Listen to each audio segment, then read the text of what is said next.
আপনাদের বস কোথায়? ভিতরে। ভাই ভাই আমার আর মাইরেন না ভাই, প্লিজ ভাই। মায়ের খাওয়ানোর কাম করলে মারবো না তো কি করব? তরে চুম্মা দিব।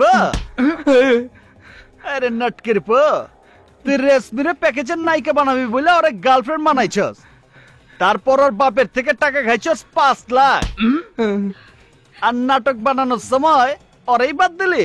ভাই ভাই আমি ওর টাকা ফিরাই দিব ভাই। হ্যাঁ ভাই ভাই ভাই। তুই হলি জম্মের ফকিন্নি, 5 লাখ টাকা কেমনে ফিরাই দিবি তুই?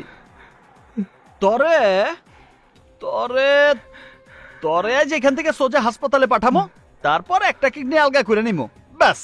আরে ডাক্তার হসপিটাল কিছু লাগবো না বস, আপনি চাপ লইন না তো। ওরে তো আমি বেডরুমে নিয়ে কাম ছেড়ে দিতে পারবো। ছোটবেলায় ব্যাংক কাটছি অনেক। কি ব্যাংক? ওই চাপ নিবি না, খালি ব্যাংক না, উঠতি বয়সে পকেট কাছি ধরেন 1000-5।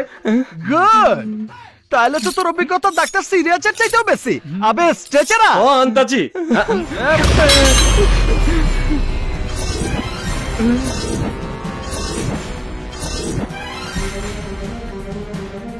আবে তোর আবার কি হলো? আদে পিছনে কারো দেখাস? আরে প্যাকেজটা বাঁচাইতে কি আইছে? যাও রে লয়ে যা। আবে যা। আবে কি হইছে? কথা কস না কে? আবে ডরে তোর মুখের কথা বন্ধ হলো কে? আবে কোন সালা আইছে রে আমার রুমে? আসসালামু আলাইকুম।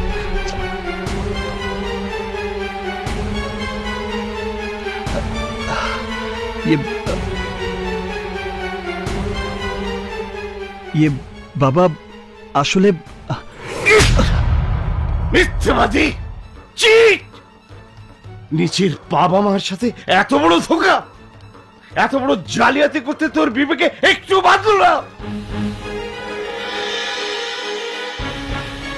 দিনের পর দিন তুই আমাকে অন্ধকারে রেখেছিস। এই বাড়িতে সিনেমার লোক দিয়ে অফিস বানিয়ে তুই আমাকে ধোঁকা দিয়েছিস। কেন? আমি জানতে চাই কেন? কিসের কমতি ছিল তোর? তোর শিক্ষায় দীক্ষায় কিসের কমতি রেখেছিলাম আমি? কেন আমার সন্তান মাস্তান সন্ত্রাসী হবে? কি উত্তর দেব আমি আমার এলাকার লোকদের কাছে? তারা যখন আমার দিকে আঙুল তুলে বলবে, ওই দেখো ওই দেখো ঢাকা শহরের কুখ্যাত চিট গুন্ডার বাবা যাচ্ছে, তখন কি করে আমি মাথা উঁচু করে চলবো? কেন কেন তুই আমার মাথা হেট করে দিলি? কেন? পরিস্থিতি আমাকে এখানে নিয়ে এসেছে বাবা। সন্ত্রাসের প্রতি উত্তর দিতে গিয়ে আমি হয়েছি সন্ত্রাসী। মাস্তানদের সাথে লড়াই করতে গিয়ে গায়ে লেগেছে মাস্তানির লেবেল। কিন্তু আমি কোনো অসহায় মানুষের গায়ে হাত তুলি না, ক্ষতি করি না কোনো নিরীহ সৎ মানুষের। আমি শুধু তাদেরকে শিক্ষা দেই যারা মানুষ নামের কলঙ্ক, যারা ভূমিদস্যু, যারা ভদ্রবেশী ডাকাত, দেশপ্রেমিকের তকমার আড়ালে লুকিয়ে থাকা দেশদ্রোহী। না না, আমি বিশ্বাস করি না। তুই আগে যেমন আমাকে ধোঁকা দিয়েছিস, এখন আবার আমাকে ধোঁকা দিচ্ছিস। আসলে তুই নষ্ট হয়ে গেছিস, আলো থেকে অন্ধকারের রাস্তায় চলে গেছিস তুই। এই রাস্তা তোকে অকাল মৃত্যু ছাড়া আর কিচ্ছু দেবে না, কিচ্ছু দেবে না। কিন্তু যে আদর্শের রাস্তা তুমি আমাকে দেখিয়েছ, সেই রাস্তাও তো আমাকে একই পরিণতির দিকে নিয়ে যাচ্ছিল। তোমার দেখানো পথে চলতে গিয়ে সন্ত্রাসীদের আক্রমণে বারবার পর্যদুস্ত হয়েছি আমি। তাদের মোকাবেলা করতে কখন যে আমি বশ হয়ে গেছি আমি নিজেও জানতে পারিনি। কিন্তু হয়েই যখন গেছি, তখন তোমার আদর্শকে আমি আমার অবস্থানের মধ্য দিয়েই বাস্তবে রূপ দিয়েছি। তোমার লাকি কখনো অন্যায়কে বরদাস্ত করে না, কোনো অত্যাচারকে প্রশ্রয় দেয় না, বরং কাউকে অন্যায় করতে দেখলে তাকে শিক্ষা দেয়। লতিফা, লতিফা, লতিফা, শুনেছ? তোমার ছেলে ঢাকায় কোনো চাকরি করে না, গুন্ডামি করে, বস্তানি করে। বস নামের কুখ্যাত সন্ত্রাসী তোমার ছেলে। এই ছেলেকে তুমি পেটে ধরেছিলে লতিফা, এই ছেলেকে। বাবা চুপ, একদম চুপ। তোর মুখে ওই ডাক আমি আর শুনতে চাই না। তোর মতো ছেলে আমার দরকার নেই, প্রয়োজন নেই। ওগো তুমি কি ওর কথার কোনো মূল্যই দেবে না?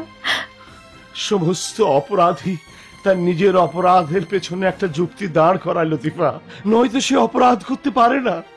তোমার ছেলেও তাই যুক্তির পাহাড় দাঁড় করিয়েছে আমার সামনে। তোর বানানো সে খোঁড়া যুক্তির কোনো মূল্যই আমার কাছে নেই। সন্ত্রাসের মোকাবেলা করার জন্য সন্ত্রাসী হতে হবে এই নীতিতে আমি বিশ্বাসী না। আর তাই লাকির এই অধঃপতন আমি মেনে নিতে পারছি না। চলো লতিফা। বাবা, মা, এসেছিলাম তোর জন্মদিন বলে তোকে সারপ্রাইজ দিতে, কিন্তু উল্টো নিজে এমন সারপ্রাইজ হয়ে গেলাম যে তোর আর আমার সম্পর্কটা আজ কবর দিয়ে গেলাম। বাবা, লতিফা চলো, মানুষের হাহাকার যে বাড়িতে মিশে আছে সে বাড়িতে আর আমি এক মুহূর্ত থাকতে পারছি না, এক মুহূর্ত না। মা,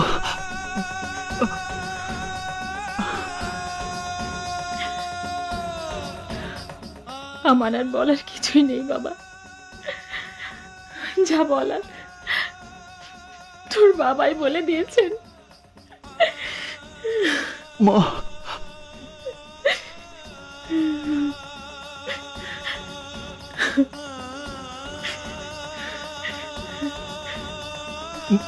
মা,